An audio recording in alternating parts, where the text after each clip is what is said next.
তুফান বছরে একাধবার আসে, যখন আসে সবাই ফাঁসে। এটাই তো তোমার ধারাপাত। হ্যাঁ, ওরে সালা, আমার ধারাপত্র দেখি আপনি মুখস্থ করে গিলে ফেলেছেন। একদম ফেলু ছাত্র নয়। তোমার বোধহয় জানা নেই, এই ঝড়ঝাপটা আটকাবার জন্য গভর্নমেন্ট অনেক রকম আগাম ব্যবস্থা নিয়ে থাকে। সেটার মধ্যে একটা হলো পুলিশি ব্যবস্থা। যে কোনো জলকে আগা পাঁচতলা ঠেঙ্গিয়ে এলাকার বাইরে করতে পুলিশের বেশি সময় লাগে না। আফসোসটা সেখানেই ভাই। ঝড়ঝাপটা সামলাবার জন্য সরকার অনেক রকম আগাম ব্যবস্থা নিয়ে রেখেছে, কিন্তু উই পোকা মারার জন্য বেগন স্প্রেটা রাখে। তাই তারা মনের আনন্দে নিজের কাজ করে চলেছে। সেটার জন্য পুলিশ আছে, প্রশাসন আছে, রাস্তার উপর ল্যাম্পপোস্টও আছে। চুপচাপ দাঁড়িয়ে থাকে, কিচ্ছু করতে পারে না। গরিব বাচ্চা বাচ্চা ছেলে মেয়েদের মিড ডে মিল হাওয়া করে দিয়ে সেই পয়সায় স্কুলের সেক্রেটারি তার নিজের ছেলের জন্মদিন পালন করছে। আর পুলিশ সেখানে সেজে গুজে নেমন্তন্ন খেতে গেছে, আর সেই অভুক্ত ছেলে মায়ের হাতে মার খেয়ে তার পেট ভরাচ্ছে।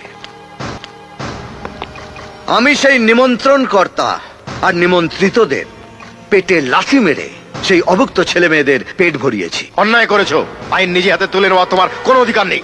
আইন হাতে তুলে নিইনি, শুধু বেগন স্প্রেটা হাতে তুলে নিয়েছি উই পোকা মারার জন্য। এটা আম পাবলিকের দায়িত্ব, আর পাবলিকের মার কেওড়াতলা পার। শালা, থানায় এসে আমাকে হুমকি দিচ্ছিস?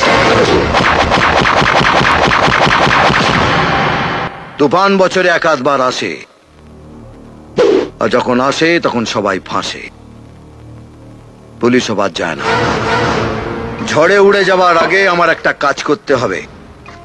পরিমল ঘোষের খুনের ফাইলটা গর্ত থেকে বের করে টেবিলের উপর সাজিয়ে রাখবেন। সন্ধেবেলা এসে আমি সেটা পুজো করব। ওরকম কোনো ফাইলের কথা আমার জানা নেই। কেন বাচ্চা ছেলের মতো কথা বলছেন? সবার সামনে বাপের হাতে মার খেতে চান? আমার বায়োডাটাটা আপনি তো খুব ভালো করে জানেন। 4টেকে টপকেছি, আরো 3টে টপকাবার প্ল্যানও আছে। 5 নম্বরে যদি আপনার নামটা না লেখাতে চান, তাহলে সন্ধ্যায় যেন ফাইলটা টেবিলের উপর তৈরি থাকে। এর পরের বার যখন বাড়ি থেকে বেরোবি, তোর স্ত্রীকে বলবি যেন নুন আর শুকনো লঙ্কা পুড়িয়ে পা থেকে মাথা অবধি ঘুরিয়ে দেয়। কারণ প্রোটেকশন না নিয়ে তুফানের সামনে পড়লে উড়ে গিয়ে কোন ভাগাড়ে পড়বি শকুনেও খুঁজে পাবে না। সালা একদম 2 নম্বরই মাল।